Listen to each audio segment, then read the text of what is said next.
Evening, everybody. Happy Wednesday for all of the Jewish people out there. Not really happy Kol Nidre. I'm blanking on what the correct term is, but a good fast to you all tomorrow on Yom Kippur. We are live for Direct Line this Wednesday, joined by my usual host, Mark Unkefer, and our special guest, former First Lady of Maryland, Kendel Ehrlich. How are you, Kendel? I'm doing great. Thank you. Awesome. Thanks for having me today. I Yeah, appreciate thanks it. for being on with us. The cartels having the control of the border, and of course, the whole market of sex trafficking, trafficking young people, trafficking for labor. All of that is heightened at this juncture, and the numbers just keep going up. The business, which is estimated to be over several $billions, is growing faster than the illicit drug business because you can sell a person more than once. You can only sell drugs one time and then they're taken. So it is, as a business, considered a much larger market. And also all of the horrific video and visuals that are coming out of Afghanistan, as you know, the young women that are tortured, are raped, are forced into sex labor over there, and really have this lifetime of horror, if you will. And I really sort of look around and say, hey, where are the feminists? Where are the people fighting this? We need to be really proactive. We need to not only save the Americans that are behind, but we need to protect the people that are under this terrible regime that is happening, this terrorist state that is developing. And so I really urge people to get involved. It's a topic that is really uncomfortable because people really don't want to believe that it's happening in their neighborhood or in their area. Anti-Trafficking International is one organization that I look to get information from. And they indicate that a lot of times it can be people posing as a boyfriend. And of course, the internet makes this all the worse, as you can imagine. So the need for continued cybersecurity, recognizing where this is coming from, what's happening on the internet, the need for a secure border is stronger than ever. And we need to vet the people that are coming from Afghanistan. I can't emphasize that enough. And also to protect the women that are over there. One of the first things they publicized they took away was women's sports. And then it's going to be women in education. And then it's just going to be just terrible news coming from that culture regarding women. Absolutely. I know I was telling people, I was watching Gutfeld a couple weeks back, and they were playing a video of, they go into college campuses, and they had a female there, and she was asking students, so female students, do you think women in the U.S. are oppressed? And all of these students are, oh, absolutely. There's a pay gap, and it's horrible. And okay, well, do you know how women are treated in Afghanistan under the Taliban? And she kind of gave them some insight into that. So she said, so do you think they're oppressed? And obviously I said yes. And she said, do you still think women in the U.S. are oppressed? So, you definitely make a great point there in that you're looking to these feminists, the AOCs of the world, who are out wearing, tax the rich dresses at a $30,000 a plate dinner. What is she doing for these women? No, it's really true. I mean, it's so important to reach out and try to help this situation. And where are these folks? We really need to. And the concept of oppression in the United States, I've often said that people, if they have the opportunity to travel internationally, would come back and just kiss the ground as soon as they landed back in the United States to say thank you that we are able to do so much, be educated, and be more than 50% of the workforce is women. So it's just so important. So one of the challenges we do have in Afghanistan now is, having left, is really a lack of leverage there. And one of the challenges, of course, is that the Taliban has financed itself in part from Pakistan under the table, but also from participation in the drug trade. And obviously poppies are, we spend a lot of time and effort trying to eradicate it the United States and the allies, without a lot of success. And I would certainly expect that they will become a mass exporter of drugs even beyond what they do already. And with China helping them even more. Certainly China is taking this big opening in Afghanistan. They will be assisting that crop growth and bringing that through the southern border. Let me just say to you, as former deputy drug czar for the country, I had the opportunity to do a lot of traveling, obviously, in the United States. I did not do international travel for that, but I will tell you that the border issue for me is all about the drugs that are coming over here. Not only the heroin from those poppy fields, but we have methamphetamine that is just coming over that border, being walked across the Rio Grande. Last year, in 2019, the amount of overdose deaths was 70,000. This past year, it was at 90,000. So look at that percentage increase, very large, only to get worse.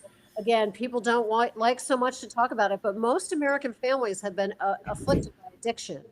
Right. And by the way, the sex trafficking and addiction go hand in hand, or the drug use go hand in hand, because that's what those enforcing sex addiction or sex trafficking do. They often drug the girls or drug the boys, whatever it may be. So those two illicit markets go hand in hand.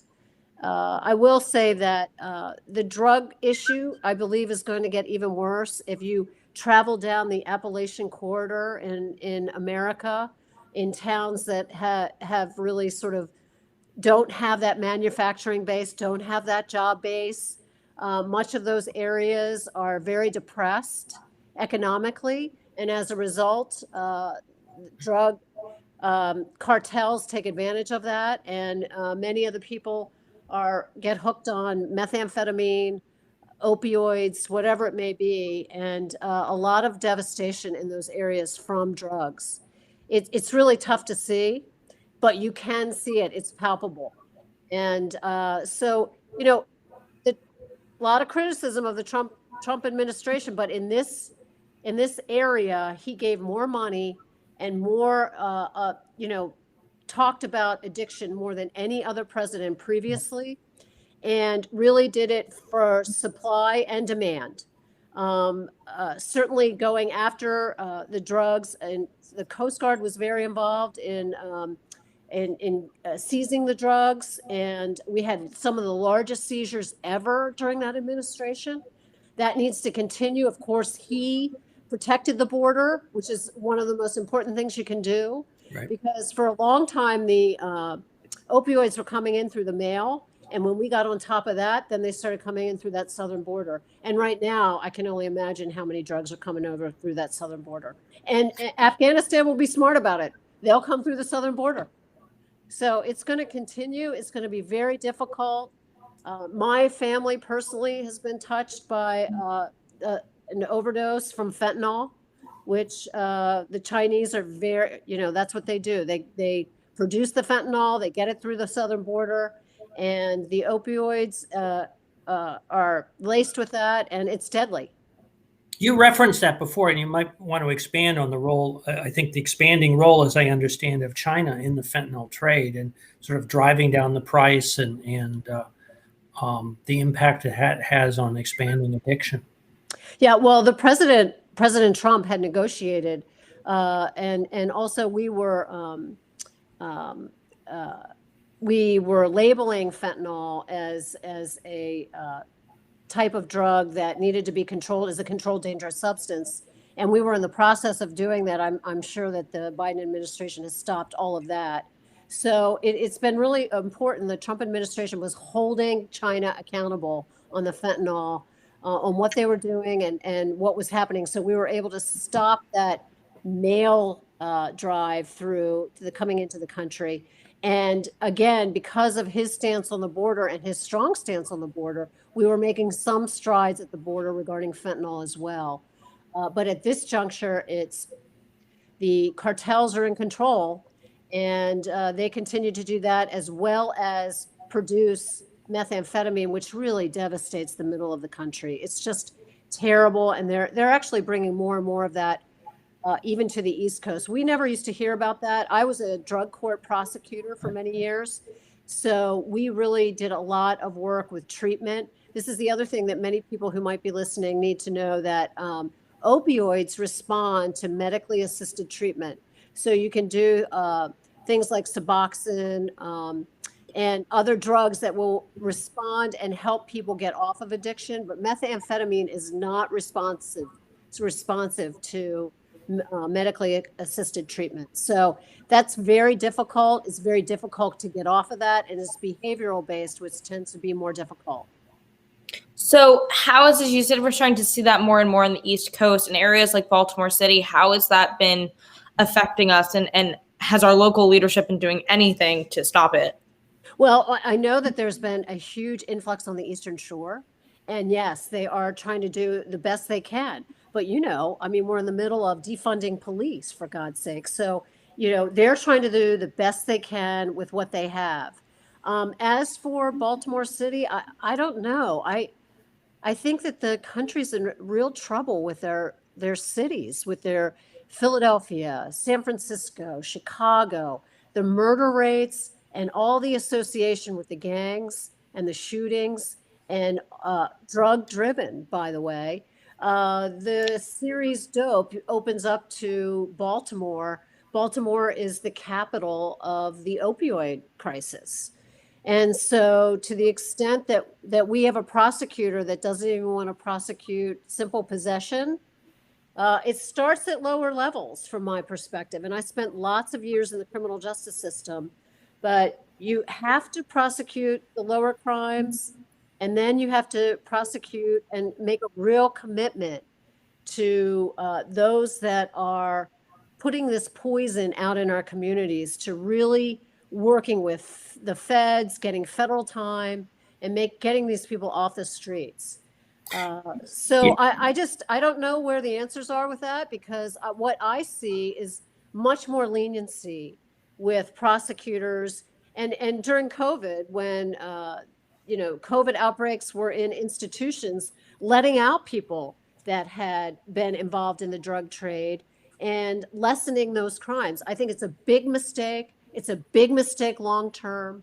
I am anti legalizing marijuana.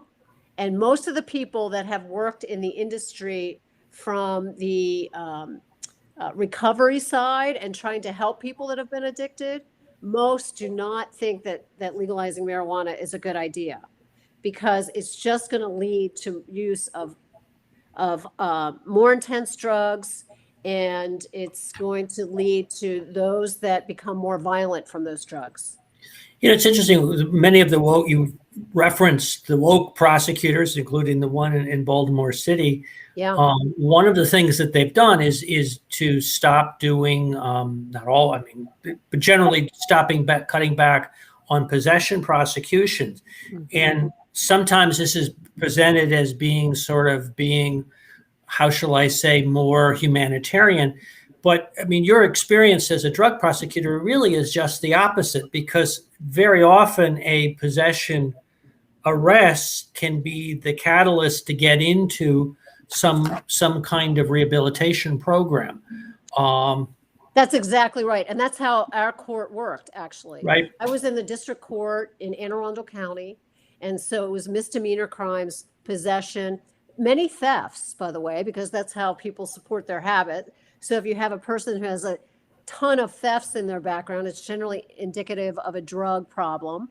And so if you bring those people in and talk to them honestly and say, really, is this the way you want to continue to live, or you want to get in this program? And, there's real accountability. So a lot of times most of the people in the program slip, because they have to be in the program, come to court, be tested, be accountable, and for at least a minimum of a general 2-year time frame. So it's not easy work, but for the most part, people are very thankful that they did the work.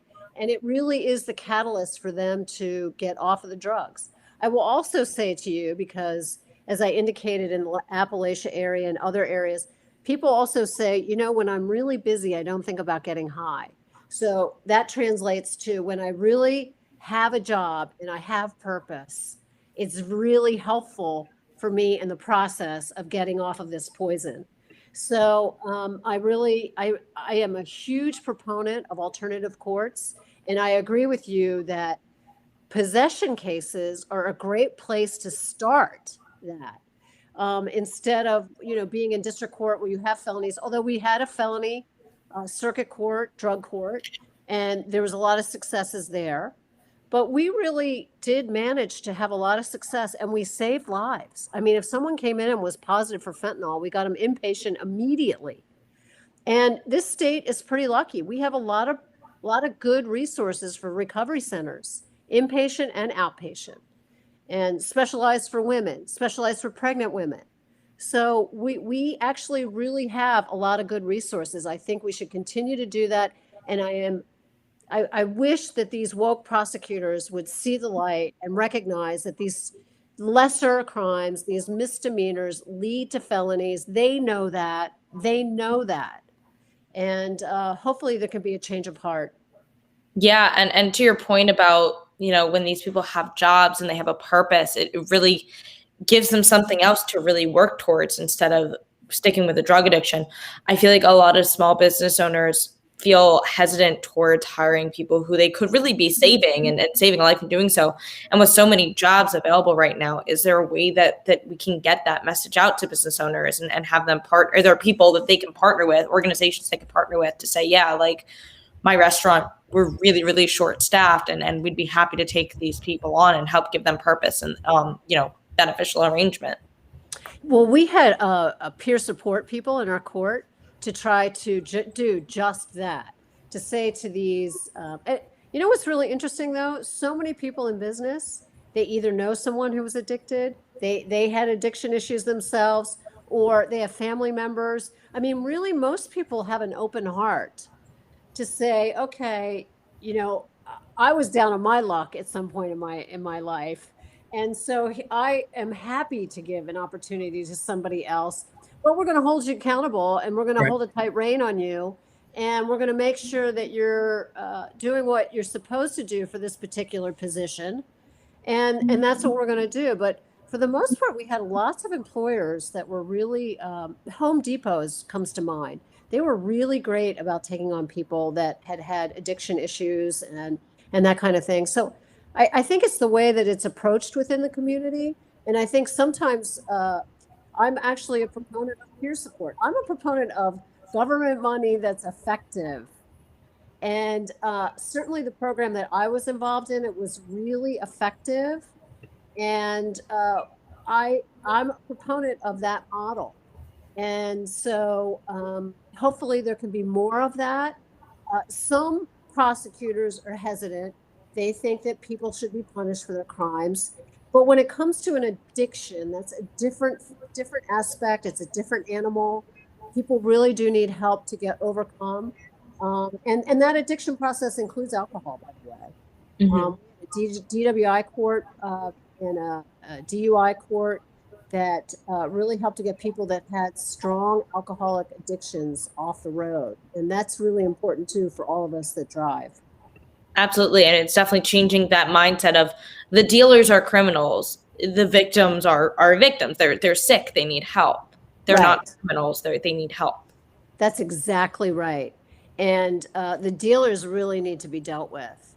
And again, with having an aspect of defund the police, if you go back and watch The Wire, they're not easy cases to prosecute. Right.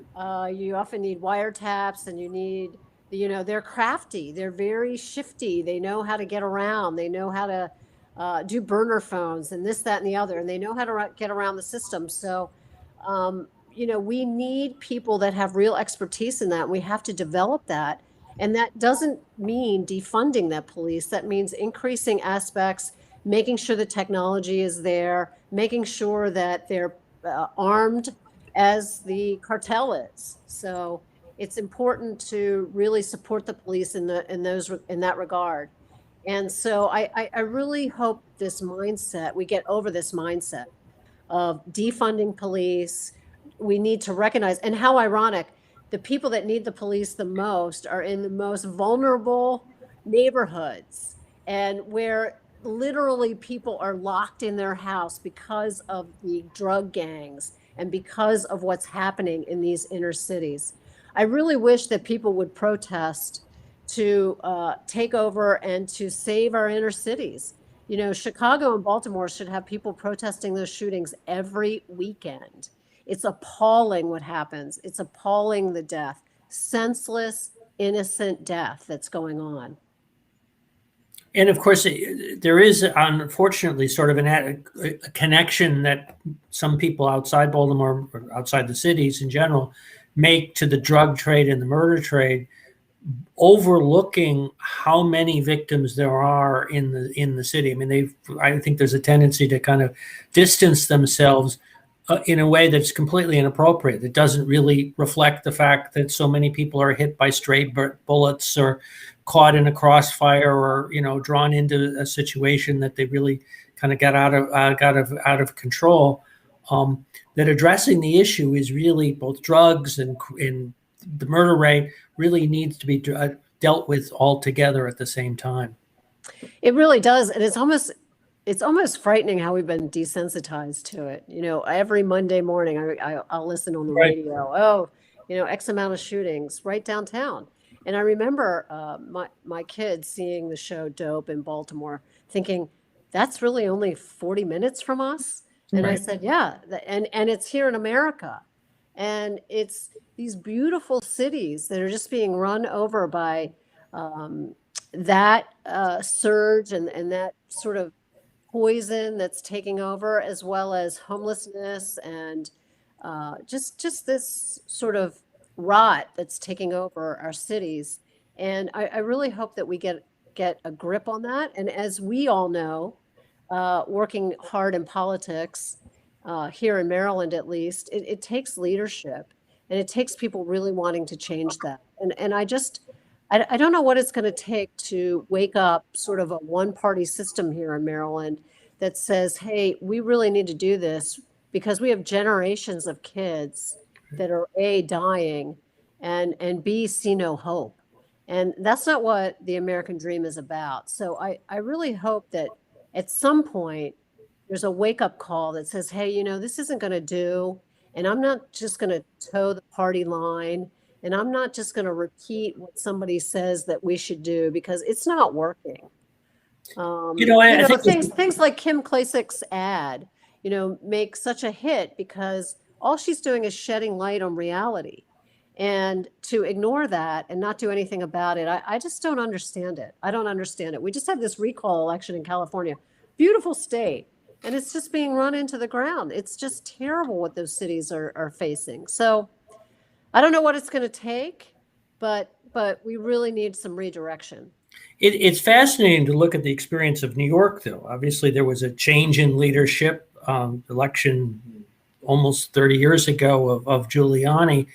But the murder rate there was several times higher than it is right now.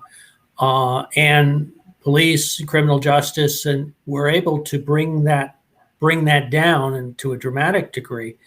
And it opened up the city. So neighborhoods that were, I came down to New York in the mid-90s to Maryland, but that were effectively no-go zones. Now the biggest issue is gentrification, because the prices are going up, because people are moving in, and the areas are thriving. It's unfortunate that in some cities we don't recognize the possibility that with effective law enforcement, it is possible to reverse the cycle and to make frankly the city that much more livable. Well, on our podcast, Bottom Line with Bob and Kendel Ehrlich, we spoke with Ed Norris, who had been in New York, and he indicated it was mostly through what else? Communication and cooperation, right? It was pulling the police together, and it was fully employing the New York City police officers, and it was really allowing them to do their job, taking away restrictions. Right now we're under a court order in Baltimore that has all kinds of restrictions. You have to have a supervisor on scene when you arrest somebody. There's all kinds of crazy. Just let the police do their job. They go through training. They're experts in their field. It's let the experts be the experts. And when you do that, actually make some progress. And right now we have over 400, maybe we're up to 500 slots open in Baltimore City. I mean, that's outrageous to think that we have that many people that need to be there to really protect that city fully. And we're nowhere close to that. So I think that absolutely it can be done. You have to have the will to do it. You have to have the political will to do that. And, I don't know what it's going to take. How many children are we going to have to lose? How many babies are innocently going to be shot from stray bullets? How many people walking down the road that are innocent, that are these great stories, success stories, that are killed? How much of that is going to have to happen before people take notice and stop doing the party line? I Right. don't know. And another avenue to approach this issue, this epidemic of violence and drugs from is education, right? Is you're seeing kids in Baltimore City schools who got like those astounding numbers of how few people are actually passing. It makes you really think about how can parents get involved? How can they, everyone's focus is on CRT right now, but another thing to think about is getting parents who care on board of education, making sure that there is correct, that there's education going on about, I went through drug and alcohol training multiple times throughout my school career.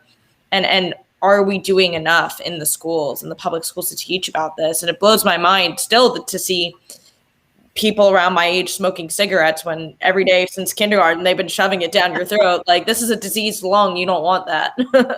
Well, how ironic is that? Cigarettes are terrible, but everybody light up a joint. That's no big deal. I mean, what about lighting something up and ingesting it into your lungs sounds healthy? Nothing. Exactly. And it kills me that how ironic is that? But we know that, the Democratic side is full of ironies and hypocrisies, and it just, whatever they say goes without logic or without science. Well, I do think the one positive thing out of COVID coming out is people recognizing that the school boards matter, right? And really shedding light into what our children are, what our children are, taught and Right. actually what's happening in our classrooms. And now people are like, wait a minute, I'm going to get involved in this, or we're going to protest this. And a lot of it was COVID related, but maybe I think it's going to eventually get into curriculum and what's actually being taught. And maybe we can finally make some changes about that. I mean, we have some antiquated curriculum that's been around for years, teaching kids about finance and about taking care of themselves. And maybe we can finally make a little change. So it makes that public school education even more practical and more important. And like you say, we should talk about addiction. They don't tend to want to talk about it in school because, No. it's a taboo, or it's bad. Or sex trafficking, what to look for. Don't talk to this person about this. This is what it looks like online. This is what you should be aware of. This is who you should stay away from. And a lot of, again, that's a parent line too. I mean, parents should be involved in that, but maybe parents should be aware of people can be posing as a boyfriend or a girlfriend, Absolutely. trying to lure you into doing things that you might not want to do. And then before you know it, you can't get out of a situation and you don't know where to turn. So that type of education needs to be done throughout. And, you can nip things in the bud early on when you keep drumming that, pounding that drum for the kids to recognize what they need to be looking for. And parents important, because most kids probably aren't showing their parents what they're looking at online and everything like that. It's parents need to be building those relationships with their children early on where they feel like they're comfortable enough to talk about those kinds of things. If a parent doesn't know, oh, my child's been messaging some random person on TikTok, right? You don't know. It could be sometimes they pose as a guy, a boyfriend that they're dating online. Sometimes they just pose as a peer, and they don't even know until it's too late. That's exactly right. And parental involvement is it's so good in elementary school, but as you go up, less and less parental involvement. it's not like they have a lot of back to school night is to follow your kid's schedule, but not to have the local police come in and say, hey, this is what's happening in the school. This is what you should be looking for. This is what you should, your kids might not be talking about, but maybe you should be talking about with them as well. I think that kind of information is really important. And I find that it's scarce and that a lot of people just don't want to talk about it. They don't want to believe that that's going on, or they don't think it's going on in their neighborhood. And that's just not true. The same thing with gangs and, trying to get people to sign up for gangs or forcing people into gang activity, whatever it may be.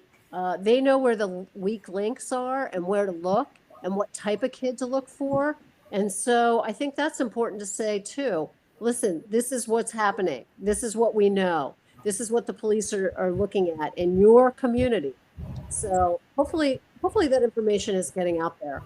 Yeah. Now this sounds like, because just the way that I'm thinking about it in my head, it sounds almost like it's a gotcha question, but it's really not. It's more of just a curiosity thing.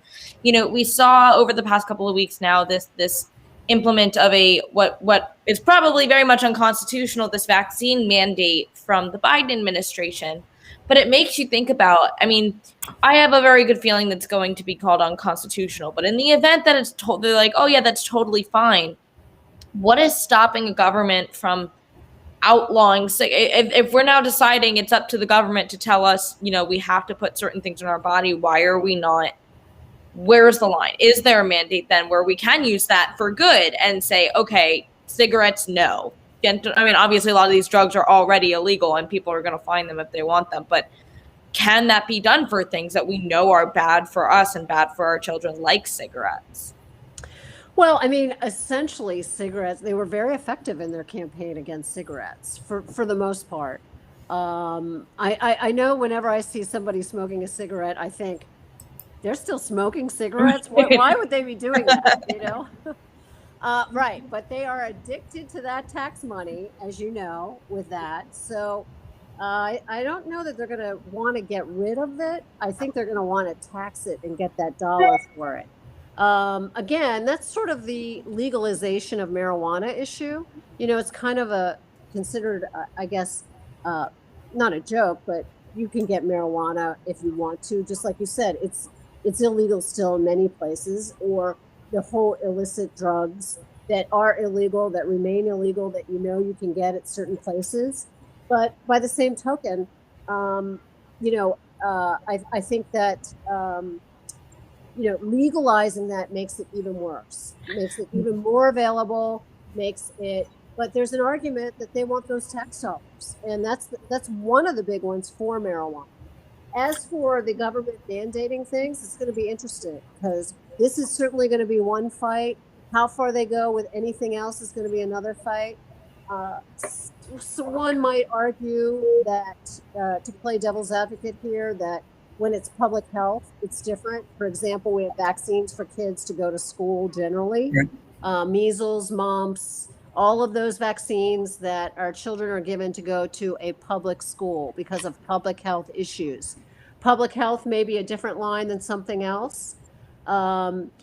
Even so, there's still going to be, as we know in the country right now, if you look at college football versus going maybe to your local grocery store where people are still all masked up,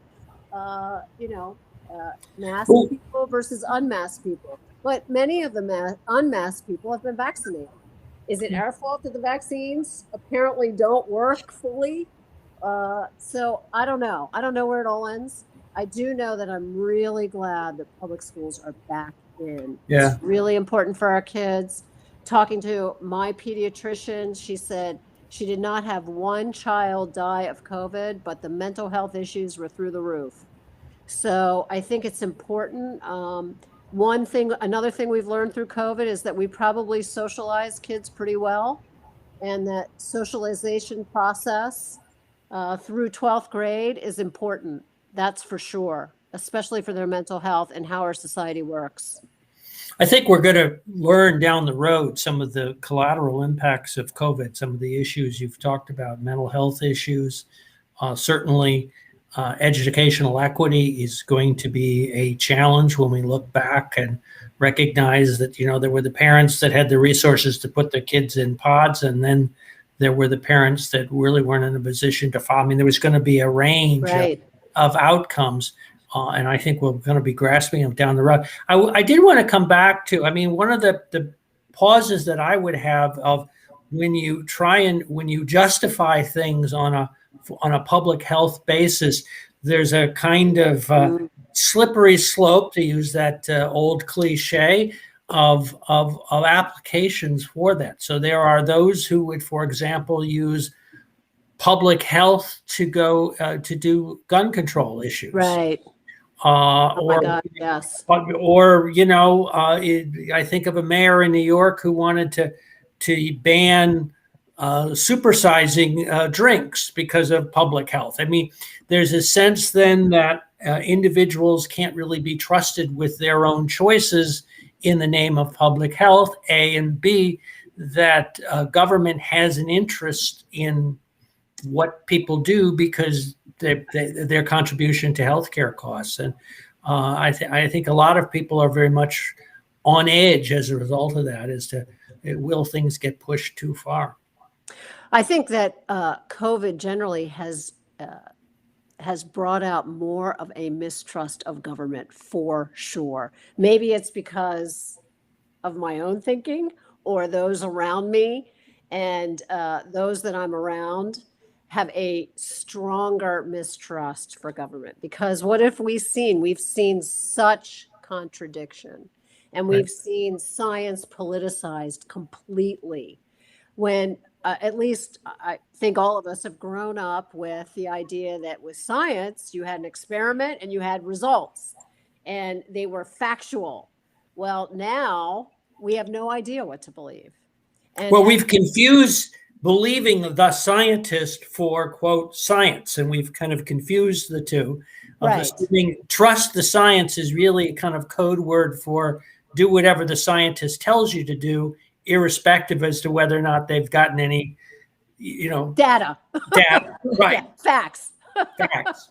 Right. So, facts are important, right? So I'm not sure where it's going to go, but I'll tell you, I think right now we're in an era of very strong government distrust. And isn't that the case? In every aspect. Let's just talk about what we've talked about here. The statistics are always skewed, whether it be COVID, whether it be Afghanistan. Now, what do we have in Afghanistan? We have pictures, we have video. So that's one thing that we have now that's very interesting through all of this internet and, our access to that kind of immediate media, right? So we have video, so we have some proof of what's going on. But one aisle is telling you one thing, while another is telling you something else. Right. On any issue, on any given day. So it's really interesting. I often think, how is it that two groups of people see one thing so diametrically opposed? Yeah. Right? And it can even be a video. It's right before your eyes, and it's something that's different. But I will tell you that I agree with you about that slippery slope. It's very dangerous. But I think we are in a very skeptical government time, as well we should be, in my view. Well, it certainly makes the party of small government, but sets us up to be in a good position. It's interesting. Yeah.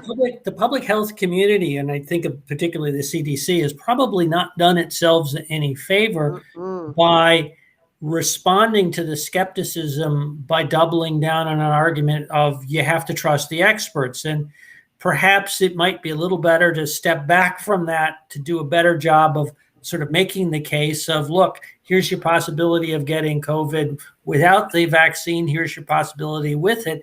You make a decision about the relative merits, as opposed to trust Dr. Fauci or else. Yeah, and in particular, he has been all over the board. I don't know how anybody can even. They should get him, in my opinion, they should get him off of television, because he has been all over the board and everything. We have video saying one thing, then totally contradicting himself on so many issues, from the mask to the vaccine, whatever it may be. And it's time for him to go. And that brings to your point, who's the expert, right? Who is the expert? They have their experts. We have our experts.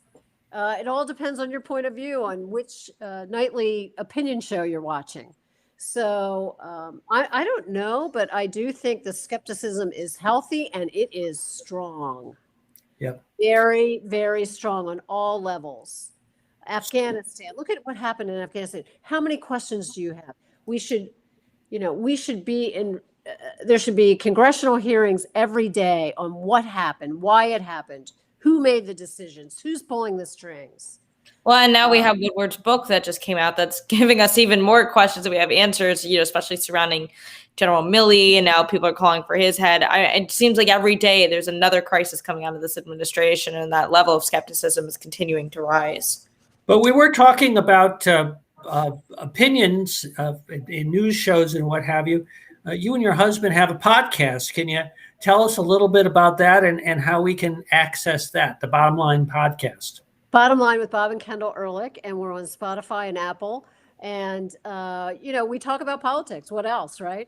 We talk about what's happening and give our opinion. And it's our way to continue the fight, if you will. I think because of such great skepticism right now, people are looking for some common sense, some people that live a regular life and have strong common sense opinions and can get to the middle road and talk about things in a rational way. And that's what we're trying to do. So we love to talk these issues ourselves. So why not get on and broadcast that? So that's what we're doing. BobEhrlich.com. BobEhrlich.com is all things Bob Ehrlich. He writes for Western Journal as well. And so folks can see those articles and see what he's doing, where he's going to be. And so we've got that going too. So what's the frequency that you're doing the podcast? Well, we do it generally once a week. Okay. And so people are able to get on at least once a week and hear the updates on what's happening, sort of a week in review, if you will. Awesome. And, as we get to the last few minutes of the show, other than your podcast, is there anything else that you wanted to plug tonight? Just the podcast, I think. And BobEhrlich.com is, I keep saying .gov, but that's what it used to be. Gov, put it up there again. It's both. It's both. You can go to gov, BobEhrlich.com, or BobEhrlich.com. Either one will get you there. And it looks like Dwight's also subliminally telling us to plug a book as well. Oh yeah, his upcoming book, and that is Original, Unconventional, and Inconvenient: Donald Trump and his mega movement, an analysis of Donald Trump and his successes. And in hindsight now, when we're able to look back on the administration, it's really interesting. This man was really on top of some really important topics. And I always say China was the first. He was talking about China way before he ever ran for president. So it's a great analysis. Of course, I'm totally biased. Bob Ehrlich, the smartest person I know. And so he does a great analysis of those years and those very important years, which we, in my opinion, hopefully will see again. Yeah, and that's a great title too, Inconvenient. I love that. Well, Kendel, as always, thank you so much for being on. I think this was a really great discussion, and I think hopefully sparked some interest in a lot of people and wants to get them motivated either to help out and raise awareness on sex trafficking or drug trafficking, or run for Board of Ed, ideally, as well. I always say we need such great candidates, and you guys are doing a great job too. You're bringing awareness to the state. We know we battle, those of us that think alike in a certain way. We battle here, but we just need to continue to do that because it's really about information and informing people. So thank you for what you do. Really appreciate it. You do a great job.